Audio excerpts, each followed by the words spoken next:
السلام عليكم ورحمة الله وبركاته.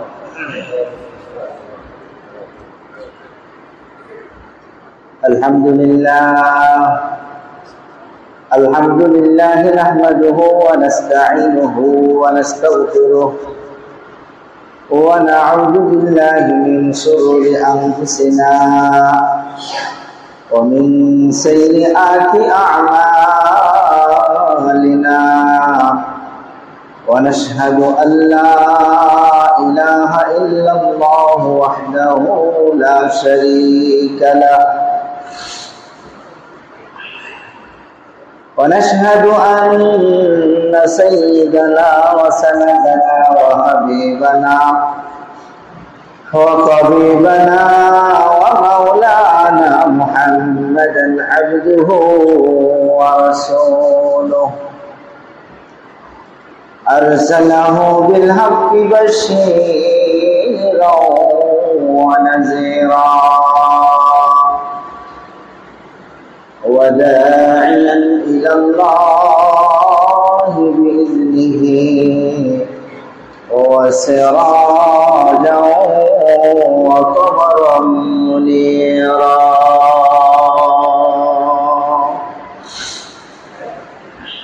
أما بعد فقد قال الله تبارك وتعالى في القرآن الكريم: أعوذ بالله من الشيطان الرجيم. بسم الله الرحمن الرحيم. إن أكرمكم عند الله أتقاكم. وقال تبارك وتعالى في شأن حبيبه: إن الله وملائكته يصلون على النبي يا أيها الذين آمنوا صلوا عليه وسلموا تسليما. محبت سرسوئے بولی اللهم صل على محمد وعلى آل محمد كما صليت على إبراهيم وعلى آل إبراهيم إنك حميد مجيد. اللهم بارك على محمد وعلى آل محمد كما باركت على إبراهيم وعلى آل إبراهيم إنك حميد مجيد. সমস্ত তারিফ ও প্রশংসা সেই মহান রব্বুল আলামিনের দরবারে, যে মহান রব্বুল আলামিন আজকে পবিত্র জুমার দিনে দুনিয়াবী সমস্ত ব্যস্ততা থেকে ফারিগ করে তিনার মহান বড় হুকুম আদায়ের লক্ষ্যে পবিত্র ঘর মসজিদে আসার সুযোগ দান করেছেন, সে মহান রব্বুল আলামিনের দরবারে লাখ কোটি শুকরিয়া। সকলে বলি আলহামদুলিল্লাহ। অতঃপর নবীকে দরুদ সালাম আবার জানাই আতায়ে নামদা তাজরে মদিনা দুলালে আমিনা আহমদ মুস্তাফা মুহাম্মদুর রাসূলুল্লাহ সকলে বলি সাল্লাল্লাহু আলাইহি ওয়াসাল্লাম।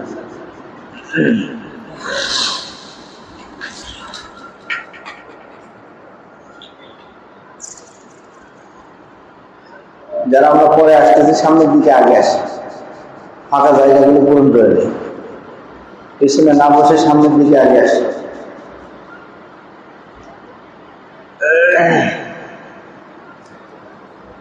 আলোচনা চলছিল আমাদের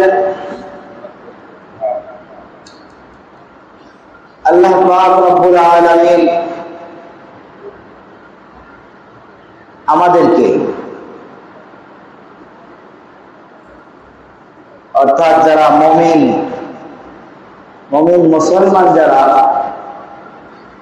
এদেরকে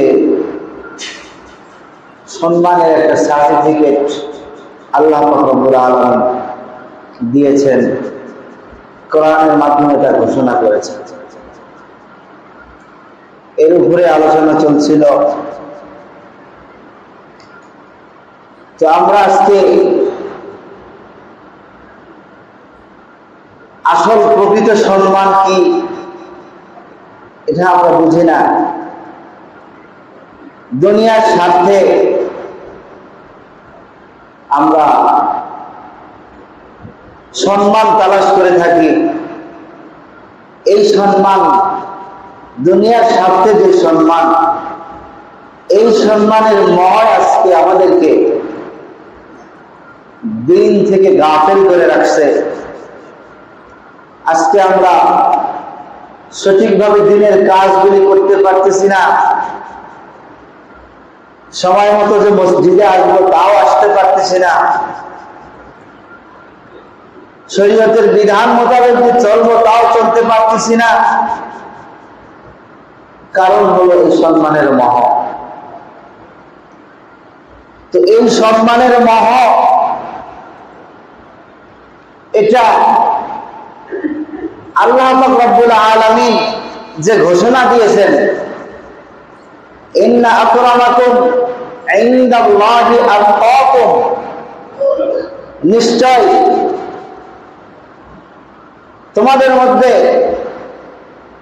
আল্লাহর কাছে সবচাইতে সম্মানী ওই ব্যক্তি যে সবচেয়ে বেশি তাকওয়ার অধিকারী। কিসের অধিকারী? তাকওয়ার অধিকারী। যে যত বেশি খোদাভীরু, আল্লাহ পাক রব্বুল আলামিন বলেছেন সে তত সম্মানের অধিকারী। এই সার্টিফিকেট স্বয়ং আল্লাহ দিয়েছেন।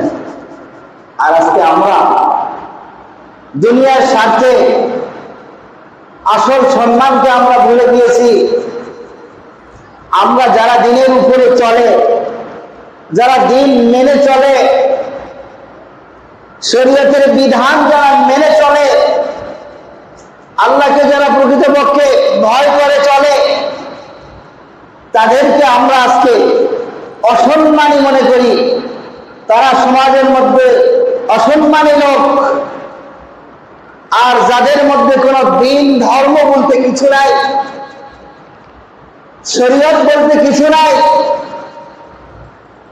কোরআন হাদিসের বিধান বলতে তাদের মধ্যে কিছু নাই, আমরা তাদেরকে আজকে সম্মানিত মনে করছি।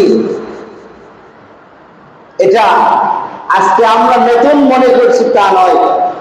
এরকম রাসূলের জামানায়ও ছিল। রাসূল সাল্লাল্লাহু আলাইহি ওয়াসাল্লাম মক্কা থেকে হিজরত করে যখন মদিনায় গিয়েছেন, মদিনাবাসীদেরকে নিয়ে কোন এক জায়গায় জিহাদের জন্য রওনা হয়েছেন। এর মাঝখানে দীর্ঘ ইতিহাস। তো সেই জিহাদের ময়দান থেকে, সেখান থেকে ফিরার পথে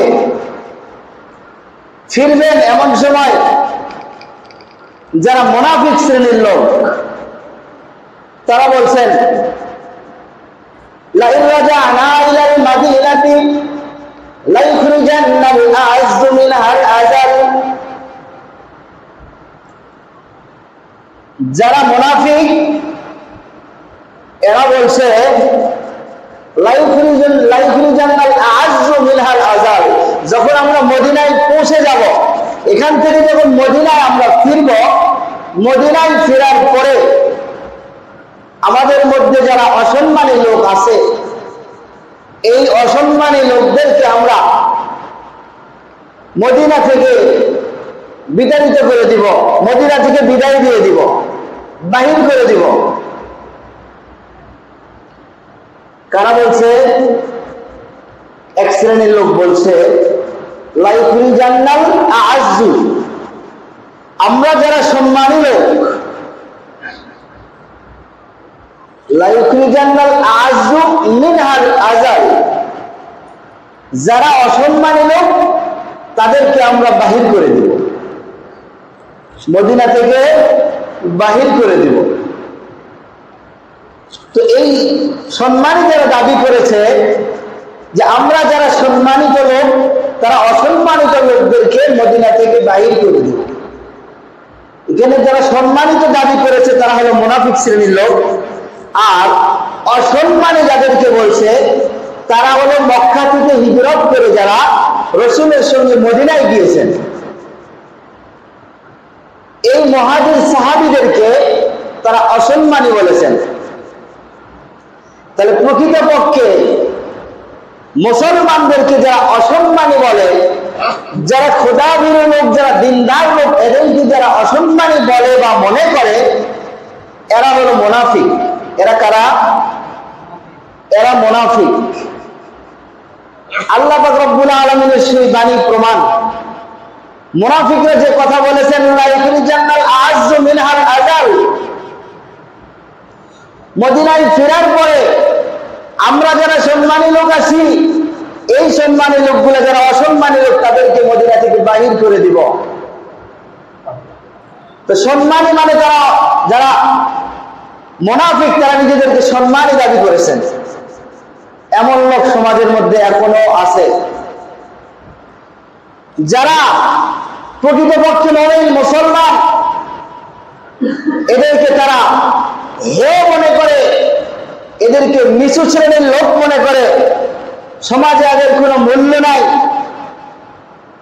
এরা হলো অসম্মানী লোক। তো বুঝবেন, যারা মুমিন মুসলমানদেরকে যারা অসম্মান করে, সম্মান দিতে চায় না, বুঝবেন যে তারা মুনাফিক। প্রকৃতপক্ষে তারা মুনাফিক। তারা নিজেদেরকে সম্মানী মনে করতেছে যে সমাজের মধ্যে আমরাই দামি, আমরাই সম্মানী লোক, আর তারা হলো অসম্মানী লোক। তারা সম্মান বলতে কিছু বোঝে না, তারা আধুনিকতা বলতে কিছু বোঝে না,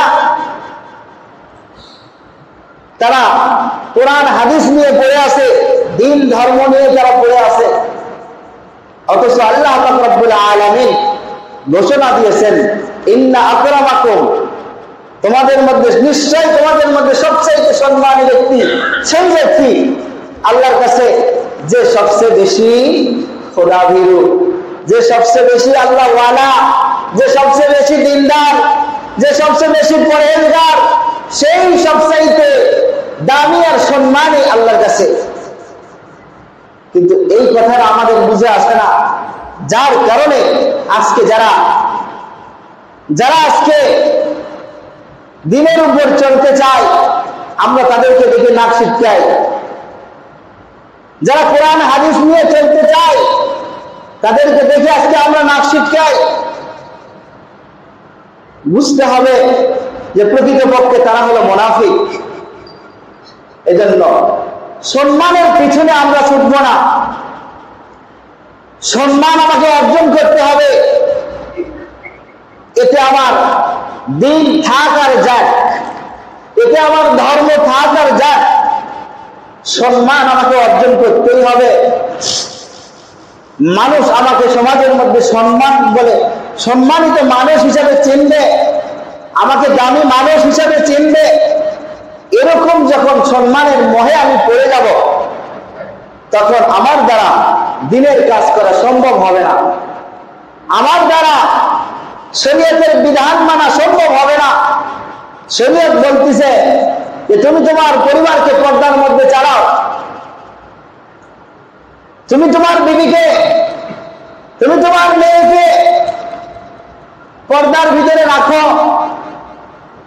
আমি সম্মানের মোহে পড়েছি, যার কারণে আমি আমার পরিবারকে শরীয়তের বিধান অনুযায়ী চালাতে পারতেছি না। যদি আমি শরীয়তের বিধান মতো আমার পরিবারকে চালাতে যাই, সমাজের লোক আমাকে হেয় করবে, সমাজের লোক আমাকে টিটকারি করবে, নাক শিখাইবে, আমি তখন নিচু হয়ে যাব। এই যে সম্মানের মোহ, এটাকে আমি সম্মান মনে করলাম, অথচ ইসলাম শরীয়ত সম্মানের কথা বলেছেন।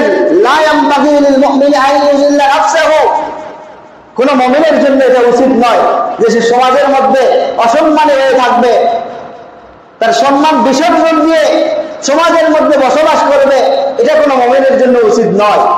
তবে হ্যাঁ, যদি কোনো মুমিন তার দ্বীনকে, তার ধর্মকে টিকে রাখতে গিয়ে সমাজের মধ্যে মানুষ যদি তাকে অসম্মানী মনে করে, করুক, এতে আমার কোনো তাওয়াক্কা আসে না, এটা আমার কোনো পরোয়া নাই।